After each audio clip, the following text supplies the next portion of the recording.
A teacher at Countryside High School has been given her punishment for throwing a chair at school. It was all caught on tape. Our Chris Trenkman is in the newsroom.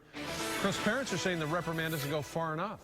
That's right, Brendan. This is the written reprimand that Kimberly Florio is getting from Countryside High School. But I talked with one parent who's worried that if the teacher stays on the job, it could happen again. The drama teacher was frustrated that students sitting in the hallway were being what she called disrespectful. Kimberly Florio doesn't deny being the person in the videotape. She did toss the chair into the hallway. It is also clear that there wasn't any intent to harm another person or a student. The Pinellas County School District says that was the reason they chose a written punishment instead of suspending Florio or even firing her. Is a letter of reprimand an appropriate punishment for throwing a chair?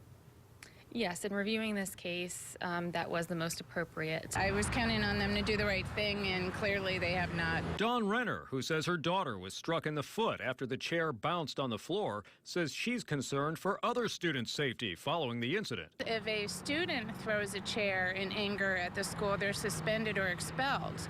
And you wouldn't expect a teacher to throw a chair, but she gets to remain in the classrooms. Florio wrote a written response to her reprimand, disputing what was caught on camera. The video shows that it was likely that it did not hit a student. I categorically deny hitting any student with any object.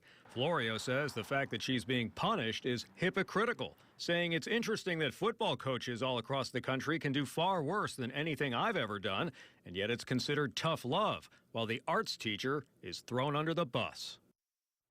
Now, the state attorney opted not to file any criminal charges, but the Countryside assistant principal says Florio could be fired if she's involved in another similar incident in the future. Live in the newsroom, Chris Trenkman, ABC Action News.